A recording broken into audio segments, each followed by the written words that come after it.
दोस्तों, दिनांक 14 जून 2026 समय सुबह के तकरीबन 11 बज रहे थे। शादीशुदा महिला सुनीता को अपने प्रेमी विनीत का कॉल आता है। जानकारी मुताबिक सुनीता नाम की खूबसूरत और जवान महिला के अपने पति से 2 बच्चे हैं और उसका पति विदेश में बैठकर प्राइवेट नौकरी किया करता था। जानकारी मुताबिक सुनीता नाम की खूबसूरत और जवान महिला अपने प्रेमी विनीत को जब उसका मन चाहता था बुलाकर रंगरलिया मना लिया करती थी। दोस्तों, 14 जून सुबह सवेरे 10 बजे जैसे ही जवान और खूबसूरत महिला सुनीता अपने प्रेमी को घर बुलाती है और घर बुलाने के बाद दोनों के बीच में संबंध बनने का क्रम शुरू हो जाता है, तो दोस्तों सुनीता का बेटा राहुल दोनों को आपत्तिजनक स्थिति में पकड़ लेता है। जैसे ही राहुल यानी कि सुनीता के लड़के ने दोनों को आपत्तिजनक स्थिति में देखा, तो दोनों यानी कि प्रेमी और प्रेमिका के कदमों तले ना केवल जमीन खिसक गई, बल्कि कई सारे सवालों ने उनको घेर लिया था। सुनीता और उसका प्रेमी विनीत सोच सोच कर परेशान थे कि कहीं उनका ये बेटा अपने पिता के समक्ष पूरी किस्सा कहानी का ना केवल खुलासा कर देगा, बल्कि उनका भंडाफोड़ हो जाएगा। फिलहाल दोस्तों, उसके बाद इस तरीके की किस्सा कहानी घटित हो गई, जिसके बारे में ना तो कभी राहुल ने और ना ही उस प्रेमी प्रेमिका ने जिंदगी में भी सोचा होगा। दोस्तों, सुनीता नाम की होनहार कहूं या खूबसूरत जवान कहूं, उस महिला ने अपने प्रेमी विनीत के साथ मिलकर अपने ही लाडले और प्यारे बेटे को तब तक मारा, तब तक पीटा, जब तक कि तड़फ तड़फ कर उसने दम नहीं तोड़ दिए।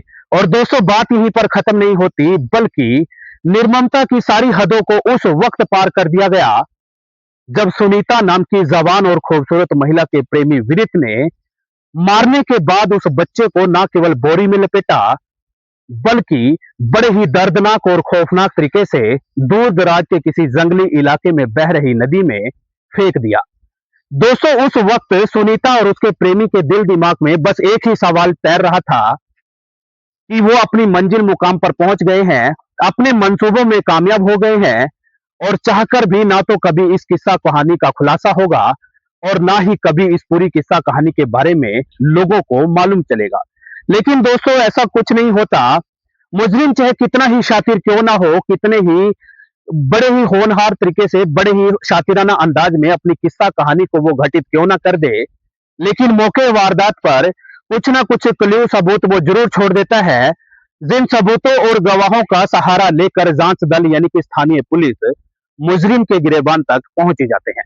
नमस्कार दोस्तों, मैं हूं अपना आपका भाई बेटा दोस्त सुशील कश्यप हरियाणा से। स्वागत करूंगा आप सभी का आज की एक और नई किस्सा कहानी में। एक ऐसी किस्सा कहानी जिसको सुनने और जानने के बाद ना केवल आप लोग सोचने पर मजबूर हो जाएंगे, बल्कि आप लोगों के भी रोंगटे खड़े हो जाएंगे।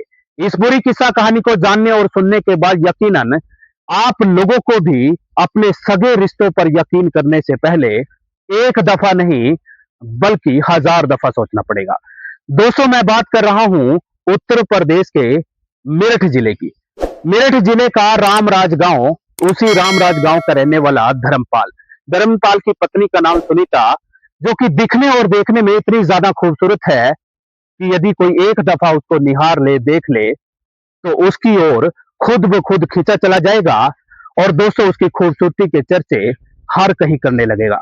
धर्मपाल नाम का वो शख्स दुबई में बैठकर नौकरी किया करता था। 2 बच्चे हैं, एक की उम्र 12 साल तो दूसरे की उम्र 16 साल। मैं बात कर रहा हूं इसी महीने जून 14 जून 2026 सुबह तकरीबन 10 बजे की। और जैसे कि आप लोगों को मालूम चल ही चुका है कि सुनीता नाम की खूबसूरत महिला, क्योंकि उसका पति विदेश में था, तो अपना मन दिल बहलाने के लिए एक प्रेमी रखा हुआ है, नाम है विनीत। विनीत और सुनीता जब कभी भी मन किया करता था एक दूसरे से मन बहला लिया करते थे, रंगरलियां मना लिया करते थे, दिल भर करके शारीरिक संबंध बनाया करते थे। और दोस्तों, एक दिन दोनों को रंगे हाथों उनका बेटा देख लेता है। और दोस्तों, जैसे ही उनको ये लगने लगा कि उनका बेटा उनके इस प्यार में, इस कामों में कहीं ना कहीं आड़े आ रहा है, तो उन्होंने उसको सनसनीखेज तरीके से मारकर नहर में बहा दिया। दोस्तों, बात धीरे धीरे जैसे ही लोगों तक पहुंची, तो लोगों ने स्थानीय पुलिस को संपर्क किया। स्थानीय पुलिस ने अपनी जांच आगे बढ़ाई और पहले ही जैसे ही जांच दल मौके पर पहुंचा तो एक एक कड़ी को जोड़कर किस्सा कहानी की तह तक जाने का प्रयास शुरू कर दिया। और दोस्तों, वो कहावत तो आपने सुनी होगी कि पुलिस यदि अपनी पर आ जाए तो पत्थर भी बोलने लगते हैं। बस हुआ फिर यूं ही कि पुलिस ने जांच आगे बढ़ाई और तेज तर्रार अफसरों की जैसे ही जिम्मेदारी ड्यूटी लगाई गई तो तेज तर्रार अफसरों ने आस पड़ोस नजदीक के जितने भी सीसीटीवी थे उनको खंगालना शुरू किया और एक एक कड़ी को जोड़कर आखिरकार विनीत और सुनीता नाम की खूबसूरत महिला के गिरेबान तक जा पहुंची। और दोस्तों, जैसे ही शक के तौर पर दोनों से तल्ख सवाल जवाब किए गए, पुलिस ने अपने तरीके से सख्ती से पूछताछ करी तो सुनीता नाम की वो शातिर महिला तोते की तरह कहानी सुनाने लगी। फिलहाल दोस्तों, दोनों आरोपी यानी विनीत नाम का प्रेमी और उसकी प्रेमिका सुनीता जो कि मृतक बच्चे की मां भी है, दोनों को कड़ी सुरक्षा के बीच पकड़कर नजदीकी अदालत में पेश किया गया। और दोस्तों, जैसे ही उनको पकड़कर पेश किया गया तो सोशल मीडिया कहूं या इलेक्ट्रॉनिक प्रिंट मीडिया, उसके माध्यम से पूरी देश दुनिया में ये किस्सा कहानी चर्चा का विषय बन गई। और गांव गली नुक्कड़ जो है पर बैठे हुए लोगों के दिल दिमाग में रह रहकर बस एक ही सवाल आ रहा है कि इस दुनिया में किस रिश्ते पर यकीन करें और किस रिश्ते पर नहीं। लोग कह रहे हैं कि जब सगे रिश्ते ही इस तरीके से तार तार होंगे तो इस दुनिया में अब क्या कुछ देखना बाकी रह गया है। फिलहाल दोस्तों, आपको क्या कुछ लगता है कमेंट बॉक्स में अपनी राय जरूर दे देना। और इस पूरी किस्सा कहानी को देखकर और सुनने के बाद आपकी क्या प्रतिक्रिया है कमेंट बॉक्स में जरूर देना। मुझे दीजिएगा इजाजत, फिर हाजिर होऊंगा लेकर के एक और नई किस्सा कहानी। तब तक अपना ध्यान रखिएगा, बहुत सारा अपना ख्याल रखिएगा। और मेरे यानी कि सुशील कश्यप हरियाणा आपके भाई बेटे दोस्त को हौसला अफजाई के तौर पर आपसे कुछ नहीं मांग रहे, बस सब्सक्राइब कर लेना, शेयर कर लेना और लोगों तक इस बात को पहुंचा देना ताकि हम आपको यूं ही जागरूक करते रहें, सचेत करते रहें। शुक्रिया, धन्यवाद।